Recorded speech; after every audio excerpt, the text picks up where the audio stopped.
All right, we are back. What is going on, Colts Nation? And welcome back to another episode of Bring the Juice. Your guys, Cody and Derek, back at you with another one, guys. And oh my goodness, guys, this week the Indianapolis Colts play football. Holy cow, we are finally here. Colts play the Baltimore Ravens here for week one of the preseason. So we are obviously fired up for that. Excited to see the Colts finally in action for the 2025 season. So, with that being said, Derek, it is preseason. So, there's a lot to look for, even though these games don't count. Some of the stuff that does happen does matter in these games, right? So, today, we're going to do just like we did last year, looking at some players and or some position groups that we are watching here in the first game of the preseason. So, going to be definitely interesting to see, Derek, who does stand out in good ways and bad ways. So, with that being said, guys, there's definitely some players we could talk about as well. But, you know, in preseason, it's kind of hard to see fully the full picture of some of these guys, especially some of the starters. So, there's a couple starters in here, but there's also some backup guys that we're really curious about on this roster. So I think the first thing, Derek, that we have to talk about, it's what everybody's going to be watching. We still don't know who's going to be the starting quarterback, but we are going to watch both quarterbacks because, Derek, they're going to play a ton of snaps here in this game, whether it's Anthony Richardson, whether it's Daniel Jones, who is technically named the starter, who has the time with the first team. Shane Steichen still hasn't told us. I don't know when we're going to find out, but we probably will find out by the time this video does come out. So sorry if we seem ignorant right now. We don't know as we are recording this at the current time. So what are your thoughts, Derek, on the quarterbacks, and what are you hoping to see, man? I don't know. You might not find out until the day of when it comes to honestly, Shane Steichen. It may still be valid. You never know. So with how secretive Shane Steichen is, I wouldn't be shocked at all. Yeah, totally. So, but either way, it doesn't really matter. You're right. That first half of the game, likely we will see both of these quarterbacks, probably see each of them take a quarter, and that we will definitely be keeping a close eye on both of them. These reps always matter. And, you know, regardless if they're against first, second, or third stringers, doesn't matter. We want to be able to see these guys read a defense and be able to react and make plays. And those are definitely going to be important. And, of course, regardless of it being a preseason game, I'm sure your average Colts fan will react rationally to the stat lines of whatever game both of these quarterbacks have. Oh, yeah, no doubt. I mean, Colts fans are nothing but rational, absolutely. 100%. So, no, but in all seriousness, I mean, this is a big deal, right? Because this very well will contribute to who is the starting quarterback, you know, in week one against the Miami Dolphins. It really will. So this matters a lot for the Colts this season, and we'll just have to see, like you said, which quarterback, you know, maybe distinguishes themselves a little bit here to the other, because right now it's still fairly even from what we've heard. So we'll just have to see what that does look like, whether it's Anthony Richardson or Daniel Jones starting this week. Likely the next week it'll be the other quarterback, right? So we'll have to see when in regards to the quarterbacks. All right, let's continue on, Derek, and talk about the first rookie here on our list. That is running back DJ Giddens. And I was almost tempted to put Khalil Herbert on here as well. Just some of the new running backs that are going to be here. I mean, we've heard a lot of hype around DJ Giddens this offseason. We've hyped him up. I mean, you saw his tape there in college the last couple of years, and this kid's an electric runner when he gets the football in his hands. So excited to see him in this Colts offense. And, you know, it's going to be interesting to see kind of how that backup running back position really does work itself out, right? Because Tyler Goodson is technically listed as the RB2 in the week one depth chart, right? So, like, what does that look like? Does DJ Giddens get a lot of snaps? You know, is he more with the third team? What's that going to look like exactly with DJ Giddens? And kind of what is his role in this Colts offense? Because we know this guy is electric when he touches the football, but will he get the chance too much this season? And what's it going to look like here in week one of the preseason? Yeah, obviously DJ Giddens is somebody that you want to keep an eye out for because you don't know what you have yet in DJ Giddens. And you want to see if what we've been seeing in training camp is going to translate to a game in which somebody is actually trying to tackle him. Because we've seen a lot of good stuff from DJ Giddens. We've seen him, you know, be patient and hit the right holes and just do all the things that you want to see from a running back that has so much potential and somebody that can, help keep JT healthy, by taking a few snaps away from him every once in a while. So super, super excited for that, and hope we get to see him run a couple times in this game and see what we can get out of it. Absolutely. I'll be curious on that. Here's another guy, Derek, that's really been turning it on since the Pats came on, and that is A.D. Mitchell. I'm very curious to see what A.D. Mitchell looks like because, let's be honest, last year was very forgettable for A.D. Mitchell in a lot of ways. I mean, there was just a lot of issues outside of route running. There was a lot of issues with some catching, with some route running, with some being in the right position. There was all these things with A.D. Mitchell that contributed to a really lackluster rookie season. So I'm curious now because we've been seeing him stack good days upon each other. Even if the quarterbacks don't have the greatest days, A.D. Mitchell has been consistent over the past week plus. And I'm curious to see, Derek, now, we'll see how many snaps he gets. And, is he with the starters? Is it Ashton Doolin or somebody else? But I am really curious on A.D. Mitchell. And I'll throw another one in there as well. How about Anthony Gould as well?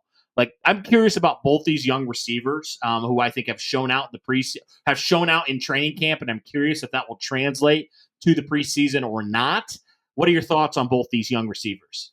Yeah, I think more for Anthony Gould's sake than Adonai Mitchell because, I think Mitchell can translate to this level one way or the other against whoever because, again, we've seen him get stuck on an island with any cornerback that we throw at him and nobody can get near him. And we saw that last training camp.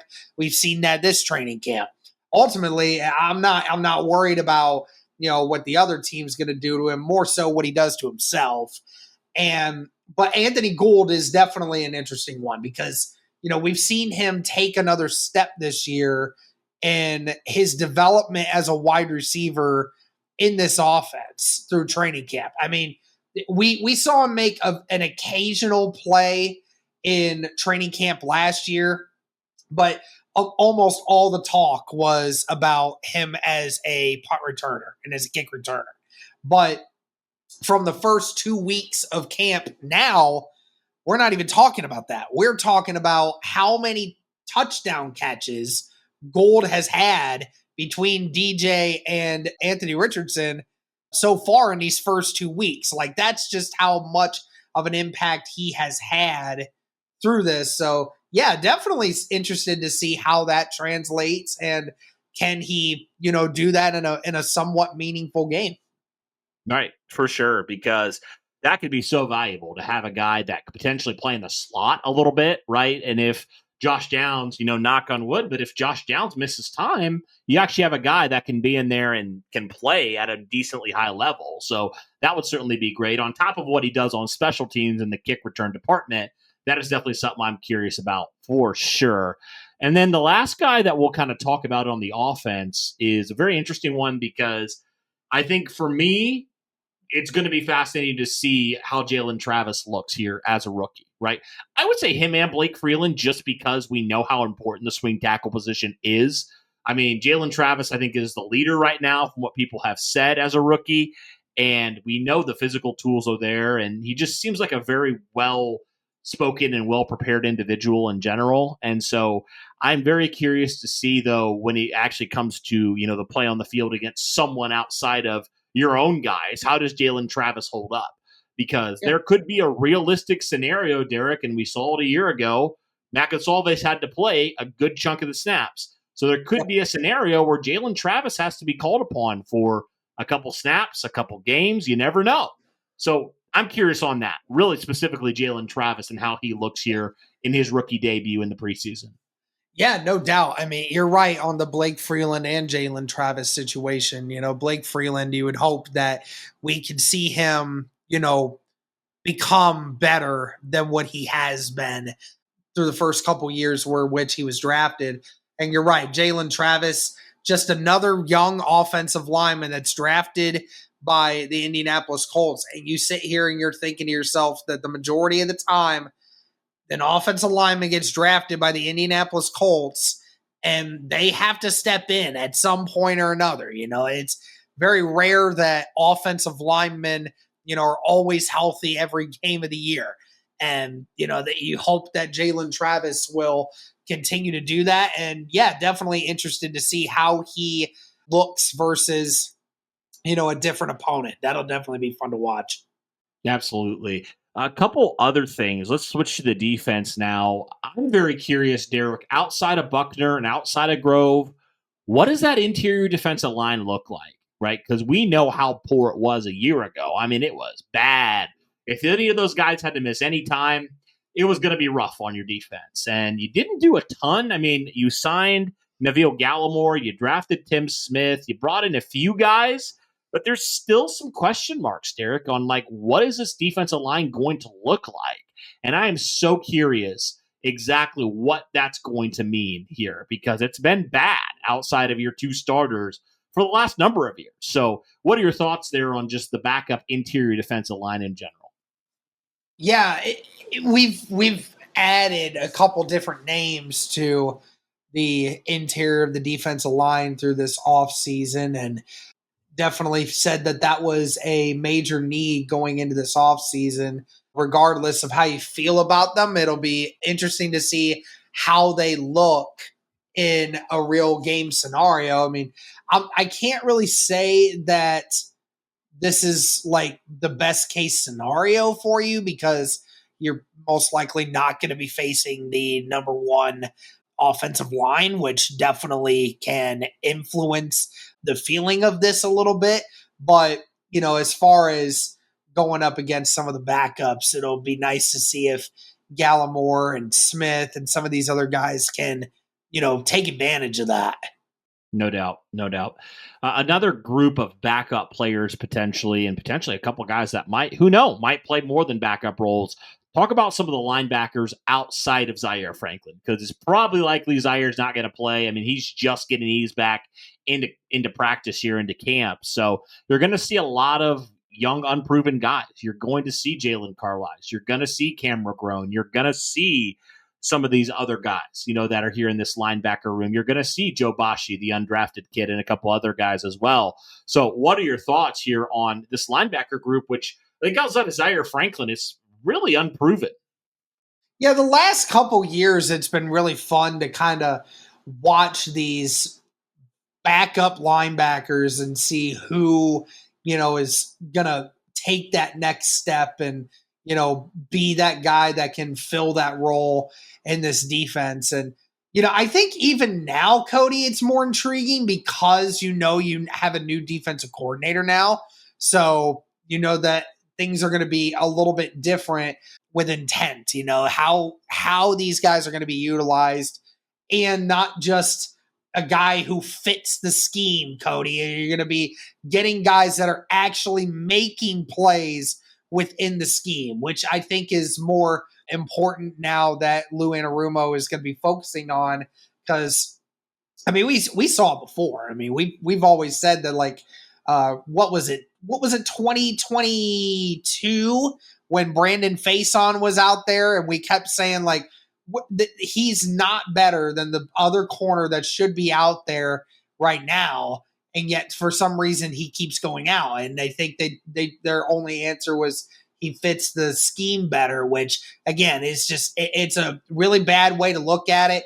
I think you have a bunch of young, hungry backup linebackers right now that are looking to fill out the remainder of this roster, and it's going to be hard too for them because, as I said in another video before, I don't know how many linebackers are going to actually be kept this year. They may keep one less than normal just because this is a defense that doesn't use as many linebackers. So there may be a chance that there's one less spot on this roster because of that. So these guys are going to have to really fight for it and make that big play if they want to have a chance to, sneak onto this roster. Yeah, no doubt. No doubt. The Colts have been able to find linebackers in the past. Curious if that does continue here in 2025. All right. One last guy that we can talk about, Derek, and that is the third-round rookie, Justin Wally. I mean, we've been hearing all camp about Justin Wally and what he's done and how good he's been here in training camp. But now it's going to be a little bit different. This kid's going to be with the starters. He's going to be playing against one of the best quarterbacks in the NFL. We'll see how long he's out there for, but does he hold his own? And how does he look here in his essentially rookie debut, although it's not a, actual, NFL caliber full force type of game. I am curious how Justin Wally's going to hold his own. I'm also curious how Hunter Wohler's going to look, the 7th round rookie for the Colts as well. It's going to potentially be that third safety. So what are your thoughts there, especially on Justin Wally and maybe Hunter Wohler as well? Yeah, definitely want to see how the rookies look. And, Wally, who knows how much time he's going to get. You're right. He'd probably get a little bit less time, Cody, if it weren't for the fact that Juju and Jaylen are both, injured right now currently. So, I mean, he would definitely get less time if it were up to that. But, he may get an extra series potentially, or maybe even 2, given the circumstances of that. And Wohler as well, yeah, it'll definitely be fun to watch and see how he does because, the safety room, it's really thin right now. And where does he end up on that depth chart? It's all going to come down to, again, does he do the small things right? Yeah, absolutely. Well, guys, that'll do it here for our look on some players that we are watching here in the first preseason game. Colts will be at Baltimore for that one. So we will have you guys covered for that game. So definitely check in and hang out with us if you want to. I'll probably be live streaming that. We'll see for sure. Not 100% sure on that, but we'll have to see. But regardless of that, we'll have you guys covered for the Baltimore game. But that'll do it for this one, guys. Let us know if there's any other players that you would throw into this list as well that maybe we didn't mention that you are curious to see how they perform in week 1 of the preseason. But again, guys, that'll do it for this one. Thank you so much for tuning in. We greatly appreciate it. And as always, go Colts.